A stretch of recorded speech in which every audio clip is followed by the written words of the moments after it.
chevaux.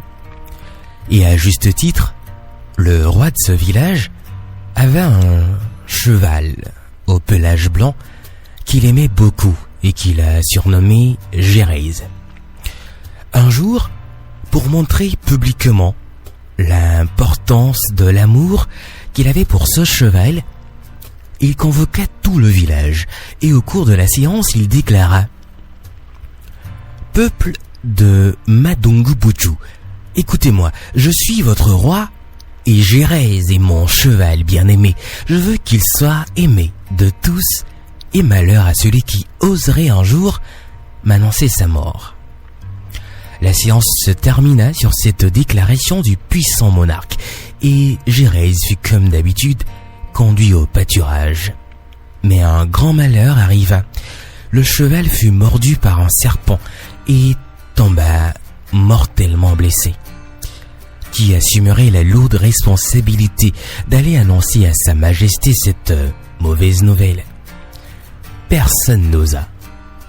Seul Wuzu, l'un des sages de la cour royale qui maîtrisait très bien l'art de la rhétorique, décida d'aller parler au roi. Il demanda d'abord une audience et fut reçu.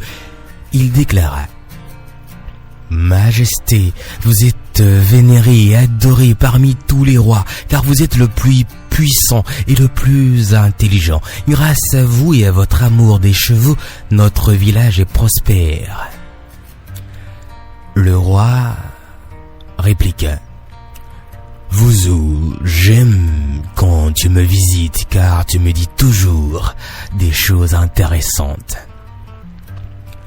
« Votre Majesté, répondit Wuzu, il y a un détail que j'aimerais souligner. Il s'agit de votre cheval. Ce matin, je l'ai vu dans un état inhabituel. » « Et dans quel état ?»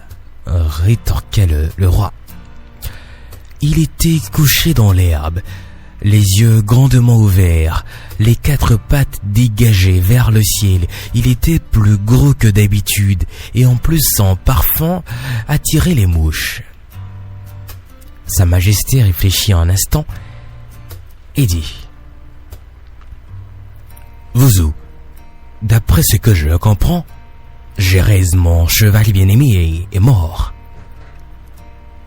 « Votre Majesté, je n'ai jamais dit que Gérèse était mort. C'est vous-même qui avez fait ce diagnostic-là. »